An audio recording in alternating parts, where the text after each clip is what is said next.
This PSA was brought to you by the Peter G Show. You may have second thoughts after the show. Don't drink the faucet. We're really talented. We should get Oscars. Just pick out a f***ing car, for Christ's sake. No, my name is Peter. I want. Here's good. Yeah. Madam Perry. I need to get back in the genie bottle. Louis from Pennsylvania, you're on. He likes it.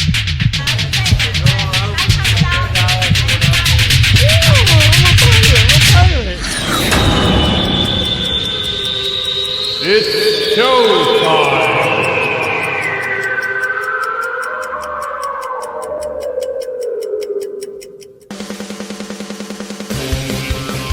Peter G Show, Peter G Show, divorced dad, single dad, divorced dad, single dad, Peter G Show. That's right, it is showtime. Hey, everybody. Happy Peter G Show Wednesday. I am happy. My name is Peter G. It is Wednesday, and this is my show. Hope everybody's doing well. I'll give everybody a little bit of time to check in, catch up, settle down, grab yourself a cold one. A lot of people still driving in their cars, commuting home from work. They'll have to catch the show later, but so long as you catch the show, that's all that matters. A lot of good stuff. Anyway, I hope everybody is doing well. April. It's April already. Tell me time is just not flying. At least that's how it feels for me. I question this a lot because I don't know. There was time periods that felt like decades that really weren't. Like I did so much in so little time that it felt like a long time. And when you really look at it, I'm going, well, no, I was only here between this time and that time. I don't know. I don't know. Time is just flying. I am this week. Just a few more days. Actually, I did arrive in Los Angeles today or tomorrow. We'll mark 34 years of being in California, and it's just like, holy crap, where did the time go? 34 years. I've spent more time in my life here than I had with, my parents. I mean, or in any other place I lived. I've only lived in 3 places, counting California. But I don't know, man. Time, it's just a lot. All right, we got an early commenter. Hello, Steve B. What up, brother? Glad you could make it. Tonight's going to be a good one. You need to be here. I'm glad you're here. I mean, you'll probably already understand, but this show tonight, let's talk about that. Tonight, we got a great show. We do. It's going to be a very informative show. Especially, and I hope I can get these people, I know I get them during the week. I hope I can get people that hate Elon Musk and hate Doge. Hate the whole, this whole, everything I talk about. I hope I can get those people, the haters, to pay attention to this show tonight. Why, you ask? Good question. Because tonight I am going to share an interview that was done by Bret Baier. Now, Bret Baier is a very middle-of-the-road TV news anchor journalist, and yes, he's from the Fox News network. But I'm going to tell you why I'm having to use this from the Fox News network is because I can't get anything like this from CNN or MSNBC or NBC, ABC, CBS. I can't find anything like this from them. They don't want you to see this. So tonight I'm going to share an interview that Bret Baier did with Elon Musk and his team. And we are going to debunk a lot of things that you may think are true that may not be true, or if anything, you're going to get a bigger, better understanding of what the hell he's doing and why he's doing it. Plus, you're going to hear from the team, the people that are working for him. And I don't know, all the rumors about 19-year-olds and everything like that. There's not a 19-year-old on this. They're all billionaires and millionaires who've left their jobs to come help out. And I think you're going to get a better understanding of really what's going on. And if after this interview you still don't understand it, then God bless you. I'm lost with you. You know, everybody has their own journey. I don't care. I've tried.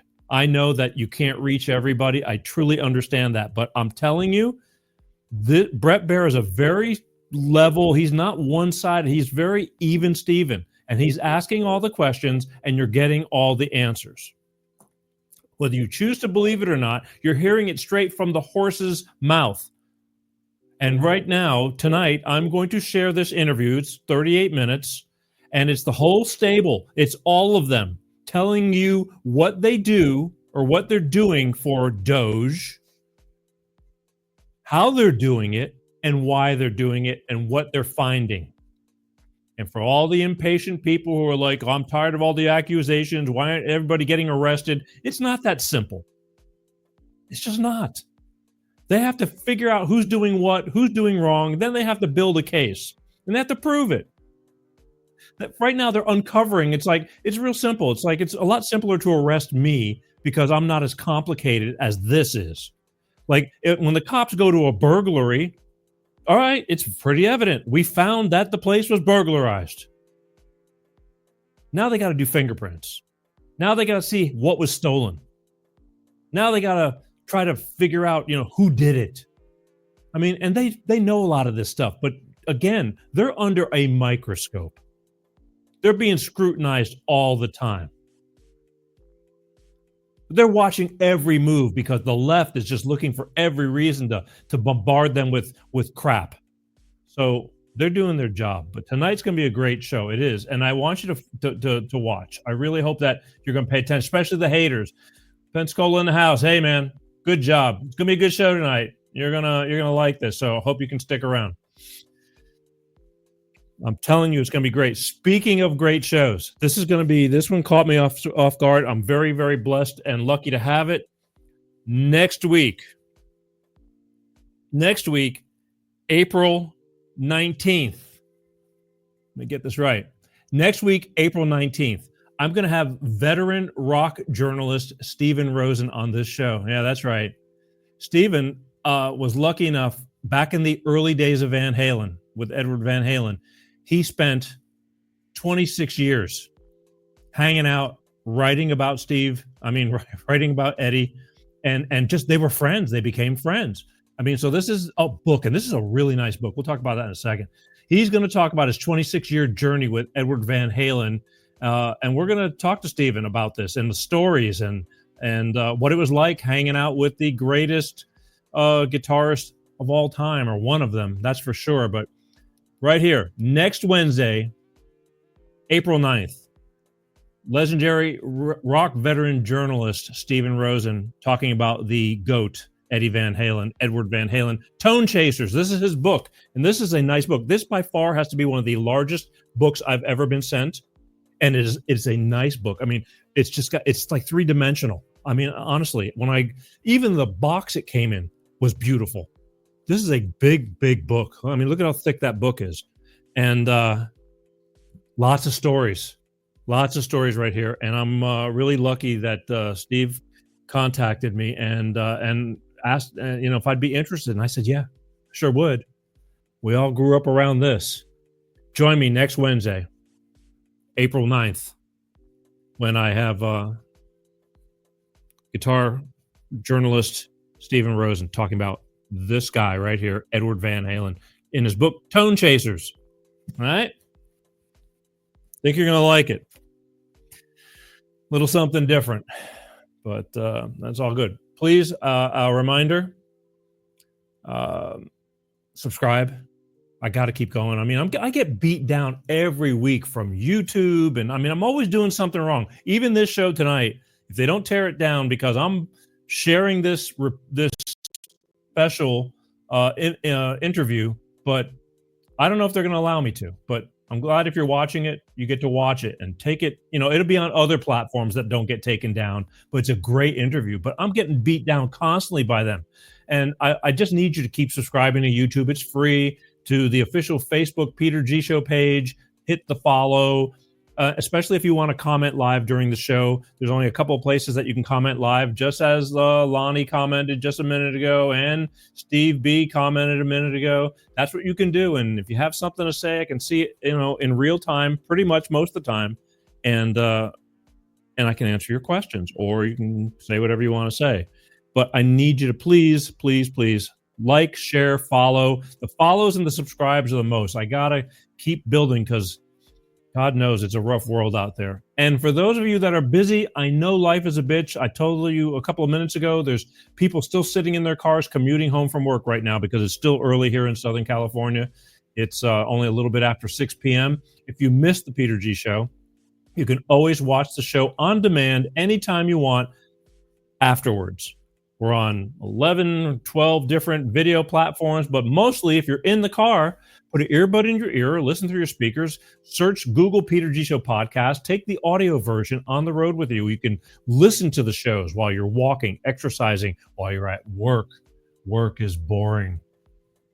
While you're driving in the car for those hours, endless hours, even in the mornings going to work. I mean, I have over 400 shows. We're coming up on the 300th multi-stream live show only shortly. Well, this is show number 291.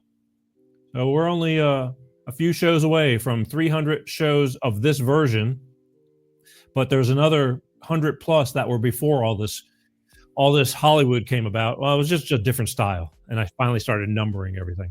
I was just doing shows. I didn't care. Just get them out there. Get it out there. Put it out. So I'm putting it out. You can catch all this stuff on Instagram, TikTok, LinkedIn, YouTube, you name it. And all the shorts with lots of, after these shows go out, there's all these short clips, highlights, blah, blah, blah. But this is for all the newbies because there's constantly new people coming in. And unfortunately, there's people that are always leaving too. Some people, you catch their interest. You can't please everybody. They come in for a certain topic, and then when they see I shift gears, they're not interested anymore. But, shame on them because what goes around comes around. Just like this. Every once in a while I do some music stuff because music was the majority of my life, and then this came into my life right here. So we're going to talk about this, Edward Van Halen, with Steve Rosen, journalist. He wrote with him, hung with him for 26 years. But that's what I'm saying. You never know what you're going to get with me, but it's always going to be something good, something entertainment, and something of worth. Just, depends. Again, you really reach people who are recovering from alcoholism when I do a show about that. It hits home for them. A lot of people just have interest. I mean, you learn something. God knows I've learned so much stuff doing this show. Health, all kinds of stuff, mental stuff. I mean, just even the political stuff, which I really thought I'd never do. But here we are. I heard somebody bitching last week. They said, Elon Musk should have never gotten into the whole political venue when he has all these big corporations and companies, SpaceX and Neuralink and all that. And, he shouldn't mix them together. And I kind of understand what she's saying, but I kind of understand what Elon's doing because I, too, said that I would never talk about politics and religion. I didn't want to get into it in my shows. And look, here I am. Because it became that important. All of a sudden, things were going so awry. I just felt compelled, knowing that some people were going to be angry with me.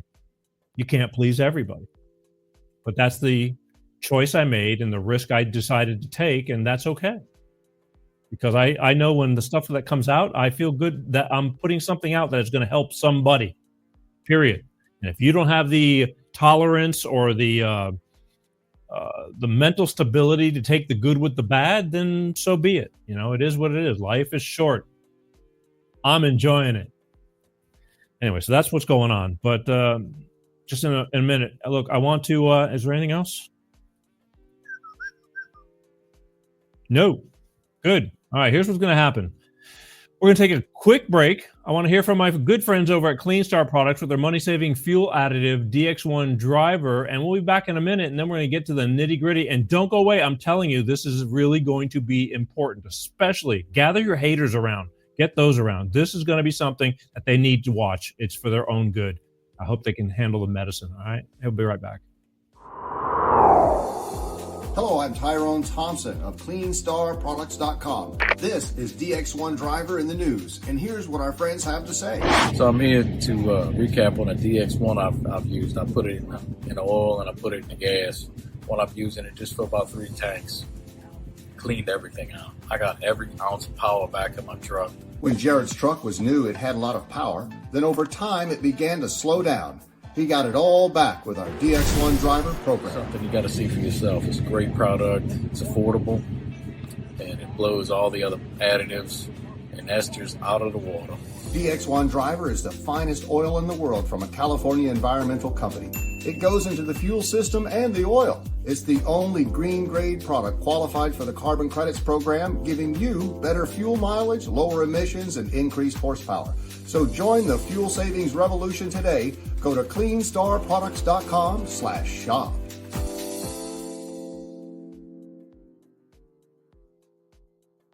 That's right. Clean Star Products with their money-saving fuel additive DX1 driver. I was just recently talking with Ty and all the great things that are happening with the DX1 driver. It's really simple, folks. 2 words. They have a product that works, all right? And I always say it for myself, it works. I use it myself, made a believer out of me. Cars are expensive. People are keeping their cars longer, or at least you should, because they're so expensive. They're expensive to repair, and it's just like taking care of yourself. It's a really inexpensive way to get your car to last longer, to not spend as much money in gas, to get better fuel mileage, to let the engine run better, more efficient, less emissions. I mean, it's just a no-brainer. No-brainer. But don't believe me, all right? I mean, you know, what the hell do I know? But here's what I want you to do. They have a website. Just go to www.cleanstarproducts. At the bottom of the website, they have a phone number. I'm putting it out here for you, too. I try to make it as easy as possible. Because if you call them and you tell them that, you saw it on the Peter G Show, I mean, I'm sure you're going to have questions as well, because Ty will probably personally answer all your questions, or whoever picks up the phone, to make a believer out of you, because they do have a product that works. They're proud of their product. But mention you saw it on the Peter G Show, and should you decide to order and give it a shot, they will send you 5 bottles for the price of 4. 5 bottles for the price of 4, all right? And that's a great starter kit, because it's real simple. You get 5 of these, pour 1 in your fresh, clean oil change. I would do it. I would wait. I can get your oil changed and then put this in. It lasts the whole oil change. And then every time you fill up your tank, you put 1 of these little bottles into the tank, mixes with the gas, and just drive. It's real simple. It does everything on its own. I noticed the difference about the 3rd or 4th tank of gas. I completely started noticing the difference. And you will too. Go to their website, www.cleanstarproducts. There's a phone number there. Call them. Ask them all the questions. I'm sure you got questions. Everybody's skeptical about all these things. If they answer your questions thoroughly and you think, hey, give it a shot. But to make it even better, say you saw it on the Peter G Show, and they will send you 5 of these bottles of DX1 driver for the price of 4. Makes the great starter kit, because it's 1 in the oil change and 4 full tanks of fuel, and you will notice the difference. That's it. Just by mentioning you saw it on the show. All right, it's that simple. It's good stuff, and it's environmentally friendly and all that stuff. For those of you who love electric cars and stuff, except now you're blowing them up and keying them and hurting your own friends. Stupid stuff. But that's what happens. Where are we at? All right. So, damn, I just lost my place. So here's what's going to happen.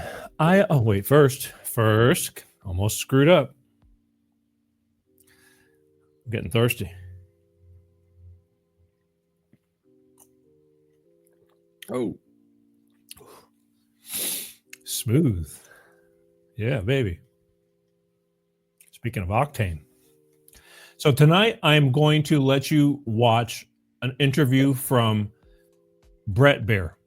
Brett Baer is a news anchor / journalist, reporter, Yes, from the Fox News network.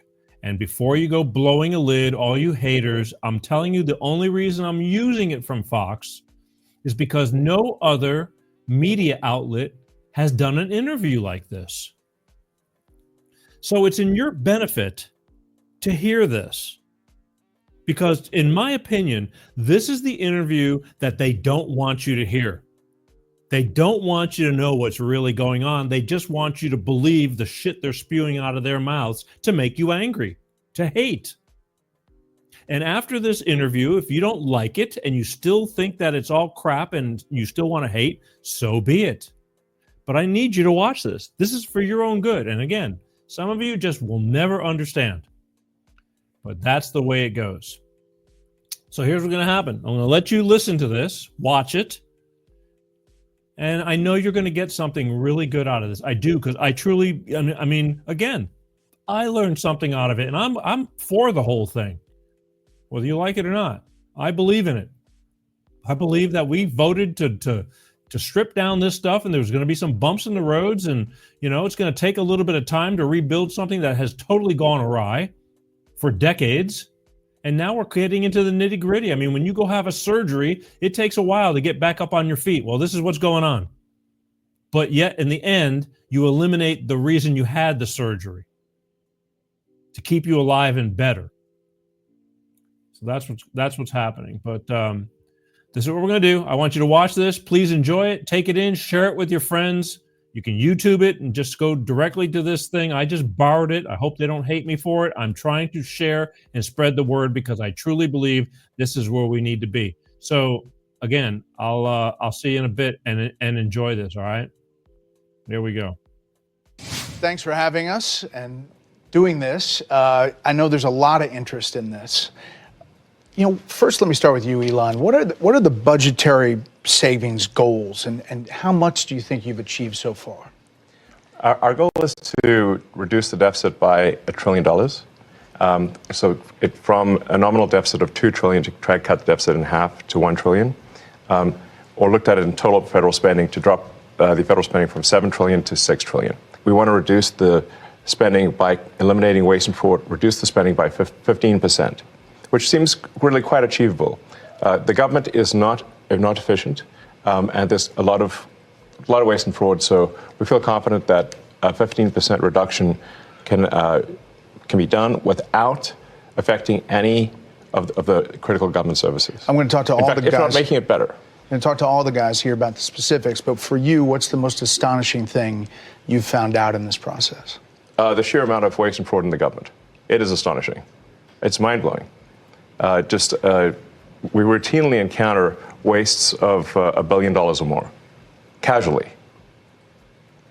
For example, like the simple survey that was literally 10-question survey that you could do with SurveyMonkey, cost you about $10,000. The government was being charged almost $1 billion for that. For just the survey? $1 billion for a simple online survey. Do you like the national park? And then there appeared to be no feedback loop for what would be done with that survey. So the survey would just go into nothing. It was like insane. You technically are a special government employee, and you're supposed to be 130 days. Are you going to continue past that, or do you think that's what you're going to do? Or? Well, I think we will have accomplished most of the work required to reduce the deficit by $1 trillion within that time frame. So in that time frame, 130 yes. days. And the process is a report at some point, at 100 days? Or? Not really a report. We are cutting the waste and fraud in real time. So every day that passes, our goal is to reduce the waste and fraud by $4 billion a day, every day, 7 days a week. And so far, we are succeeding. And I'm going to talk to the specifics, but there obviously are Doge critics who are reading all kinds of stuff. Obviously, lawmakers on the other side of the aisle are attacking you, and they characterize the approach as this: fire, ready, and then aim. And how do you approach that? How do you respond to that? Well, I do agree that we actually want to be careful in the cuts. So we want to measure twice, if not thrice, and cut once. Actually, that is our approach. They may characterize it as shooting from the hip, but it is anything but that. which is not to say that we don't make mistakes. If we were to approach this with the standard of making no mistakes at all, that would be like saying someone in baseball's got to bat 1,000. That's impossible. So when we do make mistakes, we correct them quickly, and we move on. Some people say this shouldn't take a rocket scientist. Steve Davis, you are a rocket scientist. Used to be. Yeah, I know. And now essentially you're the chief operating officer of Doge, day-to-day operations. Fair to say? Yeah, part of the Doge team. So how did you end up here? What's the biggest challenge you see? The reason I'm here, which is probably for many, is that I think the goal is incredibly inspiring. I think most of the taxpayers in the country would agree that in order to have the country going bankrupt would be a very bad thing, and therefore the country going not bankrupt is a good thing. That all of us are willing to kind of put our lives on hold in order to do. I think the thing that's special right now is we actually believe there's a chance to succeed. That there's an administration that's supportive and a great cabinet and just a great group that will actually make success a possible outcome. And I think that's, given the inspiring mission and given the non-zero chance of success, it was worth it. I just like to sort of reemphasize that point. The success of Doge is only possible with President Trump and with the outstanding cabinet that he selected. It would be impossible without the support of the president and the cabinet. But you're finding the money. I mean, it's big numbers, right? Yeah, like Elon said, the minimum impulse bid is often $1 billion. So, for example, the $830 million, which was the online survey, that's an enormous amount of money that wouldn't have been found if the Doge team wasn't working with it, in that case, the Department of Interior. But then taking it one step further, Doge then publishes these things on our website for maximum transparency. So now the general public, it would have been impossible for the general public to have seen that. Now anyone can just log into doge.gov anytime and see these payments. As they're not yet in real time, they're close, but they'll probably be in real time within the next few weeks. But the process, it still involves Congress, right? At some level? We try to keep Congress as informed as possible, but the law does say that money needs to be spent correctly. It should not be spent fraudulently or wastefully. It's not contrary to Congress to avoid waste and fraud. It is consistent with the law and consistent with Congress. And we've seen actually great support, at least from the Republican side of the House, and occasionally some Democrats too. It's nice to see people cross the aisle once in a while. But usually when they attack Doge, they never attack any of the specifics. So they'll say what we're doing is somehow unconstitutional or illegal or whatever. We're like, well, which line of the cost savings do you disagree with? And they can't point to any. And we list them all on doge.gov and the Doge handle on X. And you'll see just outrageous things, one outrageous thing after another. Joe Gabbia, besides Elon, you're one of several billionaires here, co-founder of Airbnb, and you wanted to help out. I bumped into Anthony and Elon probably back in February, and they told me something about a mine that was dealt with retirement, and they said they needed somebody to help out to fix retirement in the government. I loved the challenge, so I jumped on board, and it turns out there is actually a mine in Pennsylvania that houses every paper document for the retirement process in the government. Now picture this. This giant cave has 22,000 filing cabinets, stacked 10 high to house 400 million pieces of paper. It's a process that started in the 1950s and largely hasn't changed in the last 70 years. And so as you dug into it, we found retirement cases that had so much paper, they had to fit it on a shipping pallet. So the process takes many months, and we're going to make it just many days. Will it be digitized, or how? Absolutely. So this will be an online digital process that will take just a few days at most. And I really think, it's an injustice to civil servants who are subjected to these processes that are older than the age of half the people watching your show tonight. So we really believe that the government can have an Apple Store-like experience, beautifully designed, great user experience, modern systems. Because right now, it's by hand.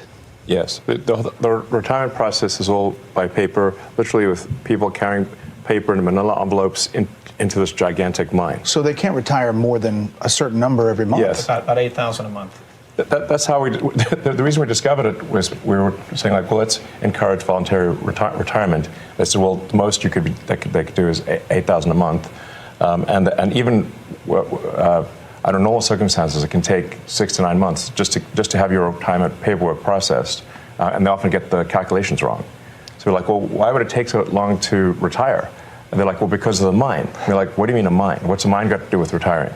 And that's where we discovered that all the retirement stuff is still done by paper in a process that looks identical to what occurred in the 1950s. Like if you took a snapshot of the mine when it first started in the 50s to today, it looks the same. It's amazing. So how long do you think it'll take to turn over? We're working as fast as we can. Probably next couple of months we'll have this overhauled. And I really think, again, like, why are we subjecting our federal workers to processes that they actually have to go through a training just to retire from the government? There's a whole training program that people have to go through in order to retire. I think we can do better for them. Aram Moganasi, Doge engineer. You go into these places, one of the more than a dozen engineers, first people to go into the agencies and view the computer data sets. Tell me what you're finding, and for people who don't understand how that process works, explain it for them. Yeah, I'll say the first thing that got me really excited about Doge was learning basically the state of government computers. By some estimates, government IT costs about $100 billion, and it's funding systems that are over 50 years old, in the case of something like Social Security or the IRS. So really critical systems are old. They cost a lot of money to maintain, and they can be, the efforts to improve them are often very delayed. So I thought I'm a software engineer that maybe can make a difference here, and that's really what inspired me at a high level. There's a lot of mystery about Social Security and a lot of words about it here's what Democrats have been saying about it. It's absurd that Elon Musk is trying to eliminate billions of dollars from Social Security. Elon Musk and President Trump have set their sights on cutting Social Security. Their goal is clear: destroy Social Security from within. You're in the building. I mean, you're in the computers. What's happening there? What are you doing? Yeah, it doesn't line up with my experience on the ground. And I'll say the two improvements that we're trying to make to Social Security are helping people that legitimately get benefits, protect them from fraud that they experience every day on a routine basis, and also make the experience better. And I'll give you one example is at Social Security, one of the first things we learned is that they get phone calls every day of people trying to change direct deposit information. So when you want to change your bank account, you can call Social Security.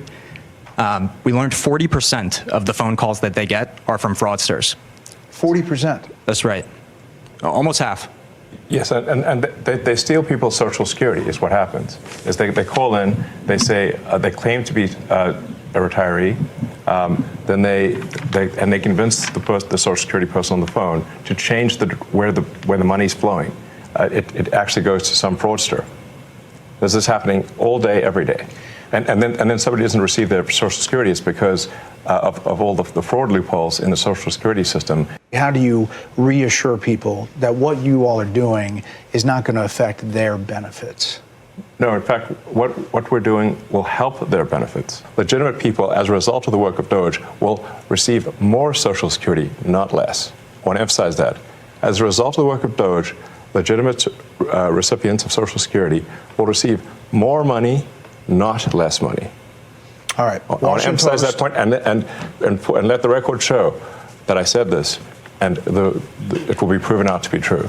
Let's check back on this in the future. So, Washington Post, the Social Security Administration website crashed 4 times in 10 days this month because the servers were overloaded, blocking millions of retirees and disabled veterans from logging into their online accounts. Freaked people out. Is that going to change? Yes, we're going to make sure that the website stays online. Yeah. I mean, but is it a result of going in there or something you're doing? No. The amount of issues that were with the Social Security system are enormous. As an example, there are over 15 million people that are over the age of 120 that are marked as alive in the Social Security system. And that's an accurate figure. Yes. Correct. 15 million. Correct. This has been something that's been identified as a problem, again, pre-existing problems since 2008 at least, from an IG report. So there were some great people working at the Social Security Administration that found this, 2008, and nothing was done. And so 15 to 20 million Social Security numbers that were clearly fraudulent were floating around that can be used only for bad intentions. There'd be no way to use those for good intentions. And so one of the things the Doge team is doing is carefully and very methodically looking at those and making sure that any fraudulent ones are eliminated. Brad Smith, working at HHS, and obviously another element is Medicare and Medicaid, NIH. What are you finding? Yeah. Well, I'd say there's a couple things we're really committed to in our work at HHS. Number one, making sure we continue to have the best biomedical research in the world.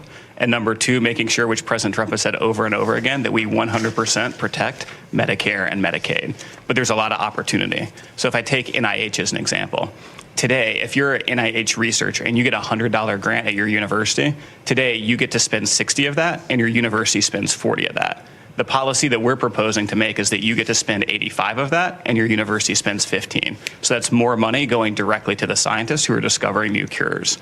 Another example at NIH is today they have 27 different centers. They got created over time by Congress, and they're typically by disease state or body system. There's 700 different IT systems today at NIH. 700 different IT systems. IT software systems. They can't speak to each other. And so they don't talk to one another. They have 27 different CIOs. And so when you think about making great medical discoveries, you have to connect the data. Time out. You said 27 different chief information officers? Correct. And most of them are non-technical. So there's a lot there. There's a lot of opportunity. It will make science better, not worse. And when I say that our job is tech support, I really mean it. Yeah. We have to fix the computers. If the computers can't talk to each other, you can't get research done. If the computers can't stay online, people won't receive their Social Security. So what we have here are a bunch of failing computer systems that are preventing people from receiving their benefits, that are preventing people from preventing research from happening, that are extremely vulnerable to fraud, and we're fixing it. And does that include AI? Does that include kind of changing the system overall? That's, I guess, what people are afraid of, is they don't know what this is all looking like, and is it going to affect me in the long term? It's going to affect them. It's going to affect people very positively. So the changes that we're doing here will ensure the solvency of the American government, of the United States of America. This is what we're trying to do: is ensure that people do receive their benefits in the future, and you can only receive your benefits if the country is operating in a healthy and competent way. Anthony Armstrong. Doge, Office of Personnel Management, you're Morgan Stanley banker, M&A guy. You know money, and this is a lot of money sloshing around. There's a lot of money sloshing around. There's a lot of money sloshing out the door. And if you look at the federal government and the way the workforce works, it's really a one-way ratchet over decades. So it's only going up. It's only going up. You never take it away. So that leaves you with duplicative functions, it leaves you with overstaffing, and it leaves you with functions in the wrong places. So a couple of examples. Duplicative functions. Brad mentioned 27 CIOs. If you kept going with Brad, he would talk about the communications office. I think you've got 40 distinct communications offices in HHS, right? Yeah. 40? Yeah, and that's not unusual, by the way. Multiple offices like that. It's not making anyone healthy. This is not about the employees there. There's many hardworking, well-meaning people who took these jobs. These jobs were out there. They applied for them. They took them. They're doing what's there.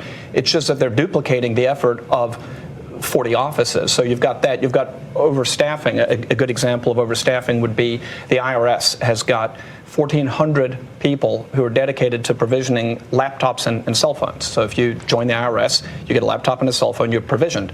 So if each of those IRS officers or employees provisioned 2 employees per day, you could provision the entire IRS in a little more than a month. So 12 times a year, you can re-provision. It doesn't make any sense. Why would you have 1,400 people whose only job it is to give out a laptop and a phone? Right. The whole IRS could be handled once a month. So that doesn't make any sense. And President Trump's been very clear. It's scalpel, not hatchet, and that's the way it's getting done.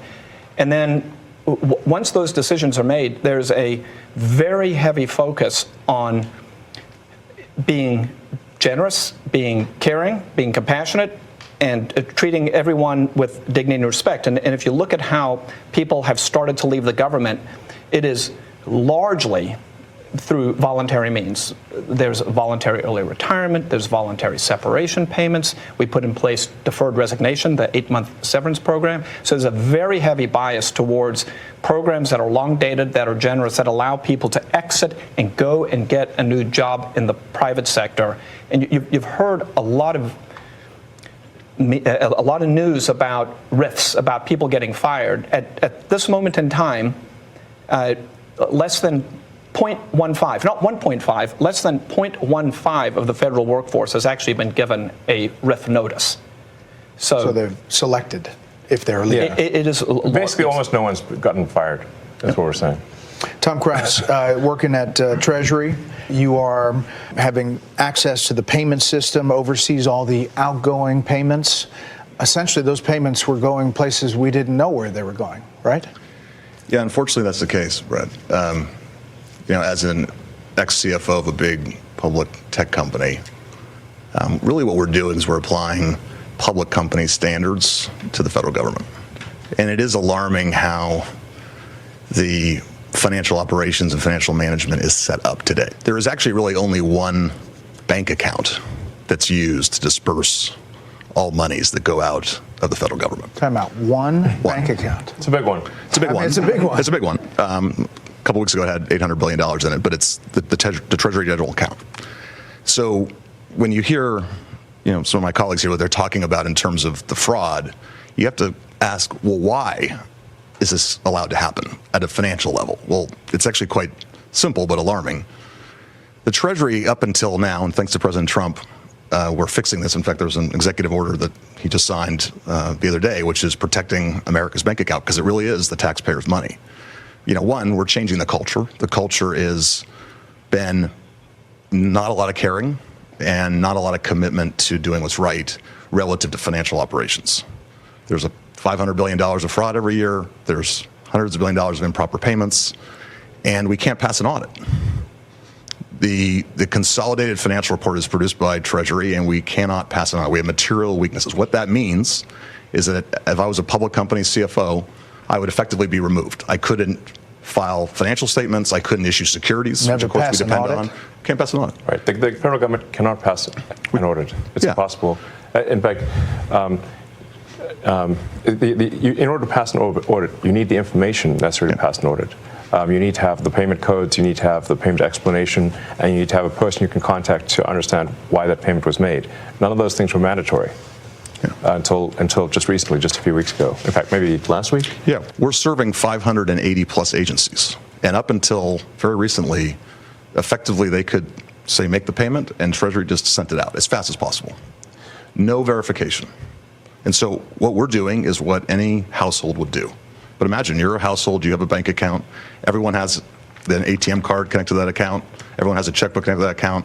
It's not just your children, it's not just your parents, it's your in-laws, it's your extended family, and they all can go to the account and disperse funds. No questions asked, no justification, no verification.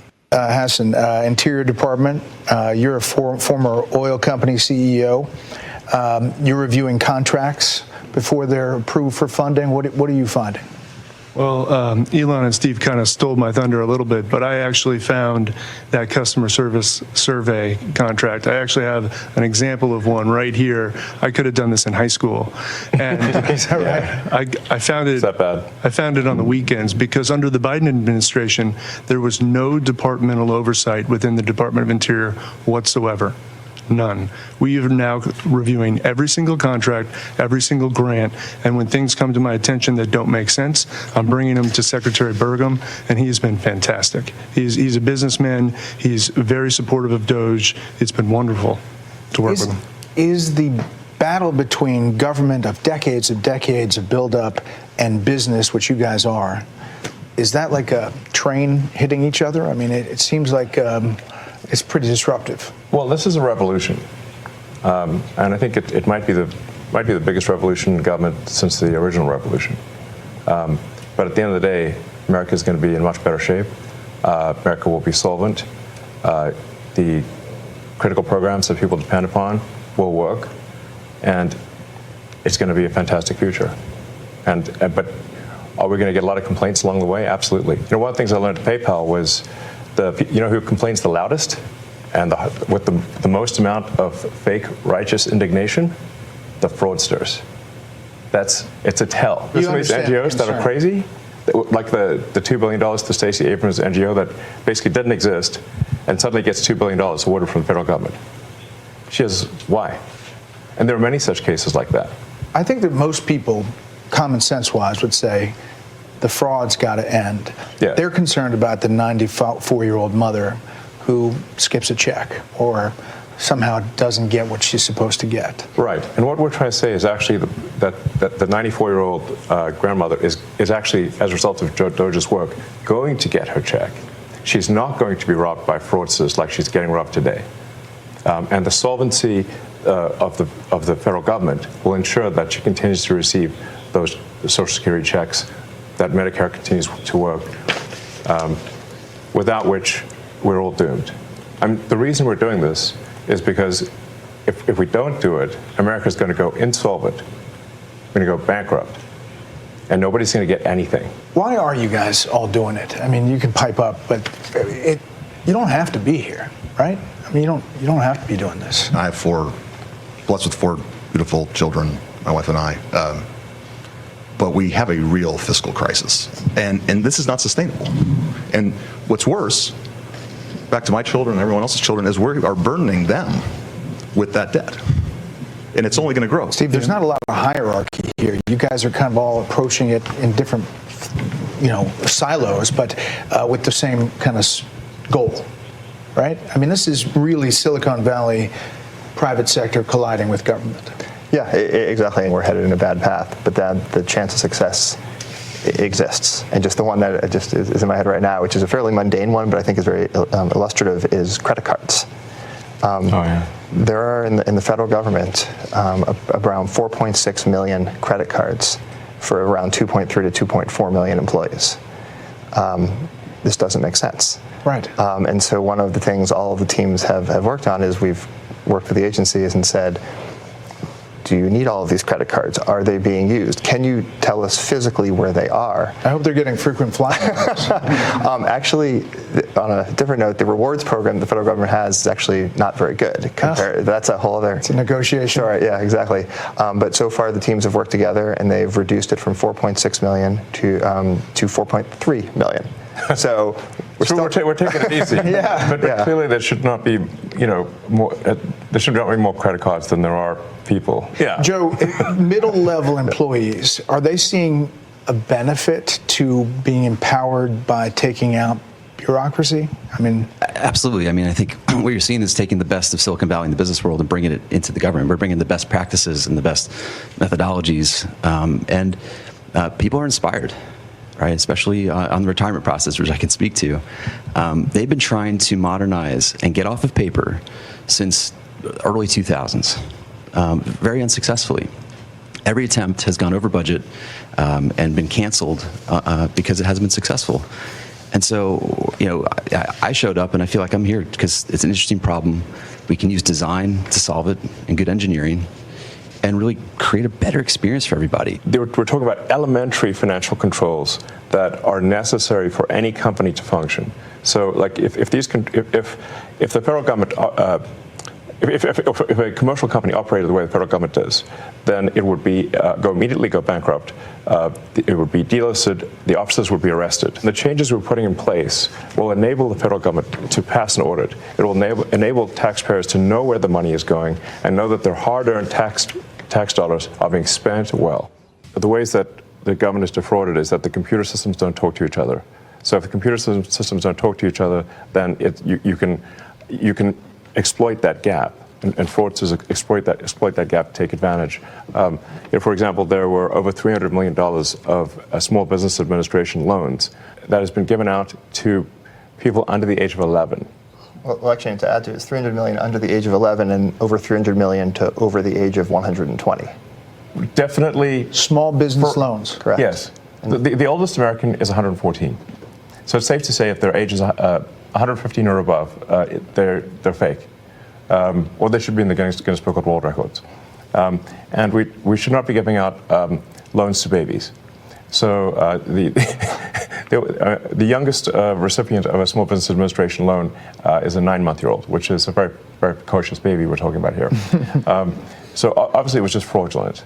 And they do terrible things. They actually will see that a kid's been born. They will steal that kid's social security number and then take out a loan and leave that kid with a bad credit rating. There was literally a baby. The terrible things are being done is what we're saying.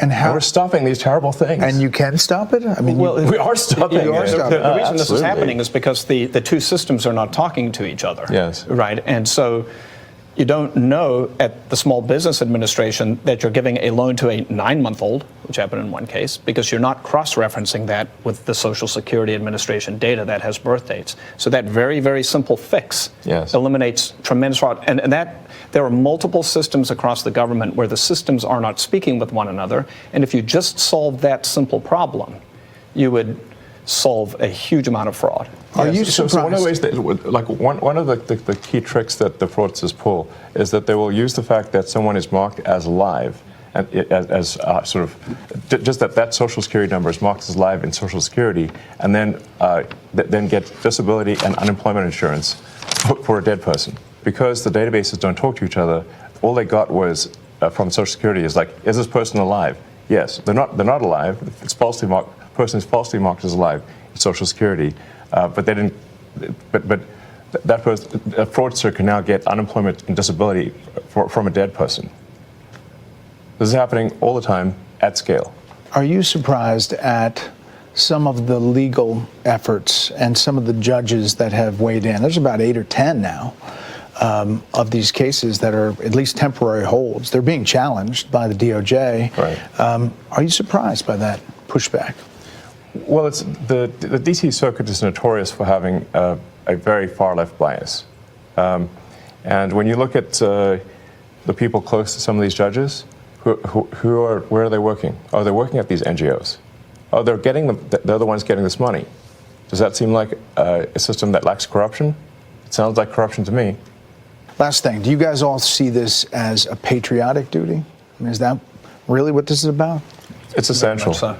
Very much I so. do, 100%. I was running 5 businesses in Houston, and I left that. I left great people to do this, and my wonderful wife said, go for it. And here I am. But I feel like this is me giving back to the country. If we don't do this, we're sunk. The ship, unless this exercise is successful, the ship of America will sink. That's why we're doing it. Well, gentlemen, I really appreciate the time today, and hopefully it took some of the myth and mystery out of Doge and what's happening behind the scenes. Thank you. We asked on X, your platform, for some, questions. And here is C. Sperling. Yeah. He writes, are they happy with the speed at which they're making changes? Are there any changes they would like to make but haven't yet? Well, I think in the context of the government, we're moving like lightning. In the context of what I'm used to moving, it's slower than I'd like. What seems like incredibly fast action by government standards is it's slower than I'd like, to be totally frank. But we are making solid progress. A very sort of thorny problem, a tough problem, really it's kind of like painful homework, frankly, is reconciling all of the government databases to eliminate the waste and fraud. These databases don't talk to each other, and that's really the source of that's the biggest vulnerability for fraud, is the fact that these databases don't talk to each other. So we need to reconcile the databases. It's a frankly painful homework, but it has to be done, and will greatly improve the efficiency of the government systems. We didn't talk about any plans to approach cuts at the Pentagon. You're in there. The Pentagon has not passed an audit in a very long time. I mean, as crazy as it sounds, they will lose $20–30 billion a year, and they don't know where. They literally don't know where it went. I mean, Senator Collins was telling me about how she gave the Navy $12 billion for extra submarines, got 0 extra submarines, and then when she held a hearing, said, "Where'd the $12 billion go?" They didn't know. Talking to those guys, and you have a great team from all over the country. You don't have to be here. You don't have to be here. You know, there's now been these many cases of violence and vandalism at Tesla dealerships. how does that affect your employees, your customers? What does it mean to you? Like, how have you taken that in? Well, I think a great wrong is being done to the people of Tesla and to our customers. I mean, Tesla is a peaceful company that has made great cars, great products. That's all it's done. Hasn't harmed anyone. And yet people are committing violence. They're firebombing Tesla dealerships. They're shooting guns into stores. They're threatening people. They're issuing death threats against me and other Tesla personnel. What are they doing this for? Why? And what's happening, it seems to me, is they're being fed propaganda by the far left. And they believe it. It's really unfortunate. But the real problem is not the people. It's not like the crazy guy that firebombs a Tesla dealership. It's the people pushing the propaganda that caused that guy to do it. Those are the real villains here, and we're going to go after them. And the president's made it clear we're going to go after them. The ones providing the money, the ones pushing the lies and propaganda, we're going after them. And it's been this evolution. I mean, the last administration was going to mandate electric vehicles, and now you see on the far left some efforts to go after electric vehicles. It's quite something. It is ironic. I mean, it seems like the most ironic outcome is the most likely. But, yeah, I mean... Personally, it's got to take a toll. It does. Yeah. It does. I think there's some real evil out there. And we have to overcome it. I mean, you have been called a Nazi, a white supremacist, a fascist. I mean, they've got their sort of their just to name playbook. a few. Yeah. I mean, they've still got it. They haven't. I guess they still need to call me Stalin, Mussolini, whatever, Genghis Khan, or whatever. I mean, they've called the president all these things. I think at one point there was a magazine cover which said the president was worse than President Trump was worse than Hitler, Mussolini, and Stalin combined. And the president hasn't killed anyone. He hasn't started any wars. In fact, he's good at stopping wars. So this is obviously they're pushing these lies. And why do they push these lies? And I think that we need to hold people responsible for pushing these lies, because those lies almost got the president killed. What's something that people wouldn't know about the president? You're pretty close to him now. You spend a lot of time with him. What's something that people wouldn't know? I think the president is a good man. I think he is an honest man. And I've yet to see him do anything mean or anything that is wrong, that I would say morally wrong. Not even once. You know, a lot is coming your way, but sometimes you say stuff or post stuff that gets attention. You give it out, in other words. Democratic Arizona Senator Mark Kelly posted on X about his trip to Ukraine to push for continuing to send U.S. weapons and support there, and you posted that he was a traitor. Well, why do that? Well, I think somebody should care about the interests of the United States above the interests of another country. And if they don't, they're a traitor. Yeah, but he's a decorated veteran, a former astronaut, a sitting U.S. senator. It doesn't mean it's okay for him to put the interests of another country above America. Obviously, there are some Republicans who think supporting Ukraine is the right thing still, but there is a battle back and forth about how do you think it comes to an end? Well, I think there will be a negotiated peace. And the thing that we should be concerned about is we should have empathy for the thousands of people that are dying every day in trenches, for no movement in the lines. So the borders remain the same. For the past 2 years, thousands of people have died every week for nothing. For what? And I take great offense at those who put the appearance of goodness over the reality of it. Those who virtue signal and say, oh, we can't give in to Russia, but have no solution to stopping thousands of kids dying every day. They just want that to continue forever. I have contempt for such people. I don't want to make that clear. Yeah. So you're optimistic. Because their virtue signaling and their lack of a solution means that kids don't have a father. It means that parents lost a son. For what? Nothing. So you're optimistic that the president's plan might work? The president's plan is the only thing that will work.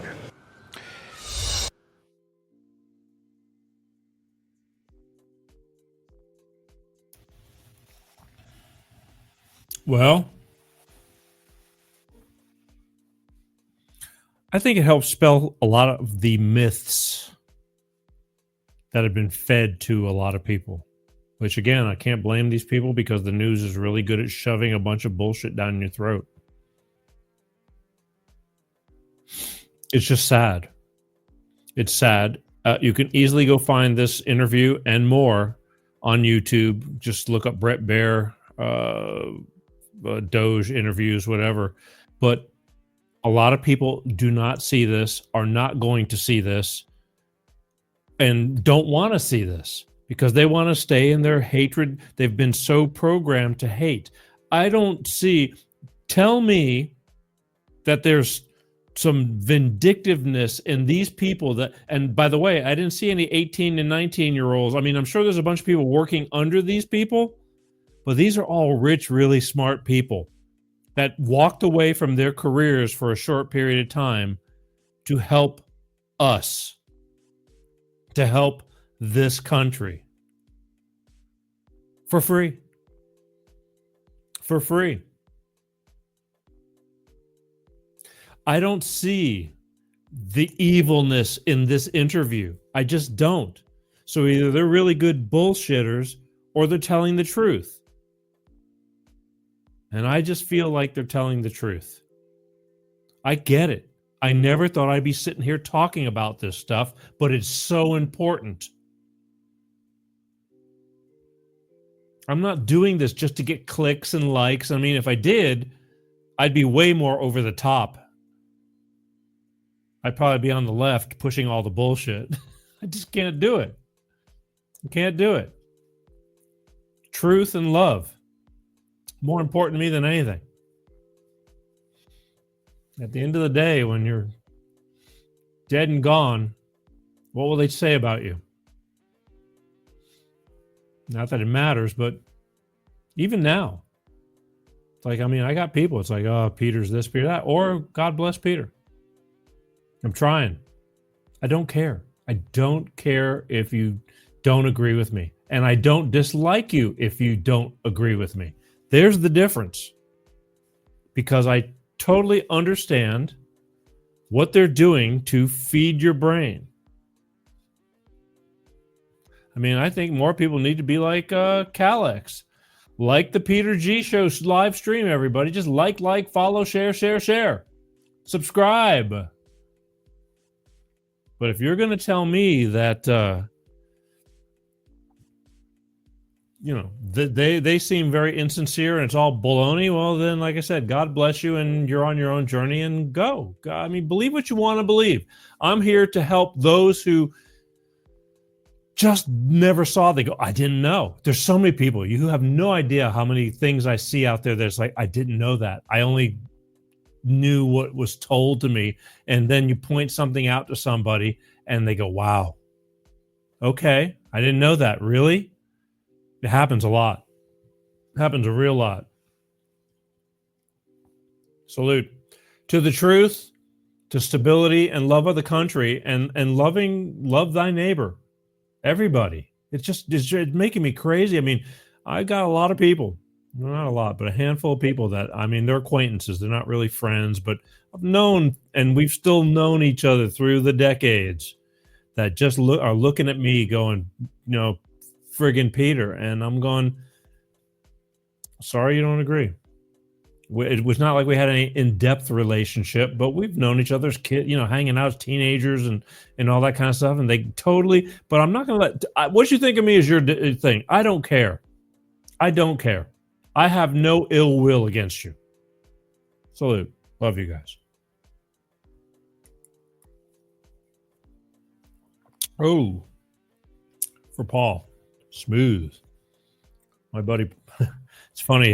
Today I don't check a lot of comments, and sometimes things just come across. I think everything happens for a reason. I don't look at comments, y'all. Not very much. There's a couple of private things that I have, but I don't read. There's too many. And I don't like reading reviews and all, because for everything that you want to hear, you're going to hear a lot of haters. It's just the way it is. You could be the biggest rock star in the world, and I know many of them, and no matter how great they are, they don't want to be great. They're just good. They're just good at what they do. You're always going to have somebody wanting to put that damn knife in their back. And again, their advice was just don't read the stuff. Just don't read the stuff. But I dabble still. I have to, because I got personal things that I'm doing, and I come across some things. Today I came across somebody who literally, and he stated it pretty correct, probably one of my first, other than family, probably one of my first friends as a little kid. He lived 4 or 5 houses down. And I haven't talked to him. He kind of like disappeared, hard to find, couldn't find him. I'm seeing on Facebook his other family members, but not him. And the last time I physically saw him was like 1985 when I went to visit. 85, yeah. And then we spoke when I moved to LA. We spoke maybe 1992 or 1993. Since then, that was it. Haven't seen him, heard about him, can't find him. He's not obviously not a social media guy. And he just found me for some reason, and was reminding me of our past. And we've got past. I mean, we were kids, but we spent a lot of time together, and we were both musicians, both drummers. And just good days, the good simple days. And I don't know. Well, I guess eventually I'm going to have to figure out how to get now, because I've been trying to get in touch with him. I haven't worked my ass off to do it, but I inquire and would never find an answer. All of a sudden it came around again. And again, my point being is life is just short. Life is short, because he reminded me of we were kids. I'm talking 4, 5 years old. Decades ago. Many decades ago. And here we are. Look at us. But we're still here. I hope you enjoyed that interview. That's all I got to tell you. Share, subscribe, please, please, please. I want to remind you, because this is really a big deal to me. It is, because I've had my share. Like I said, I spent a very little bit of time with Edward Van Halen. But this came into my life just not too long ago. This book from this veteran rock journalist, Steven Rosen. His book entitled Tone Chasers, Understanding Edward. His 26-year journey with Edward Van Halen. We're going to talk about it, with Steven on what it was like to, in the early days. Those are the good old days. In the early days of hanging out with the greatest guitarist on the planet, Edward Van Halen, right here. Next week, April 9th, I want you to be here. I'm going to have Steven Rosen, veteran rock journalist, on this show talking about this book. This is a beautiful book. Again, it's a big book. I think it's the biggest book I've ever been sent to try and read. I could not do it all because we kind of hooked up last minute, and I said, I'm putting you on because time is of the essence. But it's a great book. It's a beautiful book. It's very nicely presented for those of you who like to read and like music. But anyway, if you want to cut to the chase, join me next week, April 9th, when I talk to veteran rock journalist Steven Rosen on the book he wrote, Tone Chasers, book about Edward Van Halen in his 26 years of hanging out with him in the early days. This is all the way up to probably the Sammy days. And then it changed because I picked up with Edward Van Halen on when they got after Sammy. It was Gary Cherone. That's when you've seen the pictures floating around. That's when I got to meet him because I didn't move to LA until 1991. And we met probably in 2000, 1999. No, maybe 2002. Whatever that one record they did. Either way, join me here. This is going to be great. You know, I love talking about music. I don't talk about it nearly enough. There's so much in life going on. I have to make decisions. It is what it is. Maybe someday that'll change. Again, my whole envision of when I started the Peter G Show was so much different to where we are right now. But it will probably change dramatically in the future, because it's all about how I can do what I can do with what limitations we have.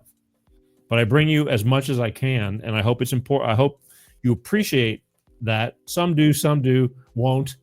Some will, some won't. Some do, some don't. How's that go? Either way, it's gonna be great. Again, please subscribe, share, please. I need that. I can't say it enough. It's a fact. There's probably 3 times as many, and that's putting it mildly. There's probably 3 times as many people that watch and follow and things like that pay attention to this show than there are actual, like, documented subscribers, followers on all the platforms. And that's kind of sad, because it only is a click of a button just to show your appreciation, show that you stand with the show, and you kind of like what's going on. You like the variety. I'm telling you, I have plans. Things are going to change. Things are always changing, inevitably changing with this show. Every chance I get to grow, we're growing. It's going to be a lot of change this year, for me. And when that happens, I bring it to you. But I truly appreciate you watching the show. I do. Please share it with your friends. Turn people on. We're scratching the surface. It's a big world out there. Sure, it really is. And I realize that, you only know what you know. So I'm trying to broaden some people's horizons, or, whether I make a difference or not, I don't know, but I'm trying. Because, again, life is short. Enjoy. All right? I love life. I truly do. Is there anything I'm missing here? No. I want to remind you guys just to be kind. Really, be kind. It's tough. We're so divided. We're so friggin' divided. It's not fair. It's not right. I really don't think it's that great, but it is what it is. Again, they're putting this all in your head. It shouldn't be this way. I can't remember. Can you remember being like this 10 years ago? 15 years ago? No, not over these topics, but it's that serious, because it's that important, because there's a bunch of us that really want this country to get back on track. And again, like the Doge interview, all they want to do, they have systems that are 70 years old still working off of paper. And they said it themselves. If it was a real business, it would never float. It would have gone debunked. Not debunked. It would have gone bankrupt, because they're not operating like they should. But that's our government, unfortunately. And, you're not supposed to know this stuff. They don't want you to know this stuff. And all of a sudden it's being brought to the forefront. And now we're the bad guys for saying, look, man, this has to change. We got to change this, or your children and your grandchildren are in big, big trouble. I think that's going to be a forever thing. You have to. This is big stuff. Anyway, it is what it is. Just be kind. You don't have to take a bunch of crap from people, but you don't have to be an ass either, all right? Take a breath before you speak. I am living proof of that. I've had my share. I am learning. I love you guys. I do. I truly do. I appreciate each and every one of you. I know it takes effort to tune in and pay attention. Speaking of paying attention, for those of you who are watching live right now, great. But if you missed the show, all the shows are on demand. You can find them on YouTube, Facebook, LinkedIn, Rumble, Odyssey. Now I'm drawing blanks. They're out there. Google Peter G Show. And for those of you in the car driving, or you want to just at least, a lot of people love podcasts. They love the audio versions. And most of my stuff translate, even though I love visual, a lot of it translates really well through audio. So put an earbud in your ear while you're exercising, going for your walks, at work, driving in the car. Just pick a show you want to listen to. There's something out there for everybody. I mean, look, it's like today we're going, we're going for, trying to educate you and the reality of what's really going on with Doge and Elon Musk. While I'm asking you to stop hating the frigging guy, stop. You love them to death, and now they've conditioned you. All of a sudden, it's like, okay, I know you loved him, but now you need to hate him, and you're believing these friggin' idiots. So we go from a show like tonight, and the next week we're going to this, the GOAT. Tone chasers. by Stephen Rosen, veteran rock journalist, talking about 26 years with Eddie Van Halen. The early days, the good old days, when life was just a lot less complicated. Before even cell phones, kinda. This was great stuff. I'm looking forward to talking to Stephen again next week, April 9th. But that's how much variety that comes through my door, and I bring it to you. So please, show your love. Subscribe, follow, share, all the above on all the platforms. All right? It's simple. My name is Peter G. I want to thank you for watching. Don't miss out next week, April 9th, with what I just told you about. I will be here, God willing, and I hope you're going to be here too, all right? And here's just a little joke, and then I'm going to say adieu, and I'll see you next week. And as always, and I mean it from the bottom of my heart, I truly, truly love you guys, and peace out.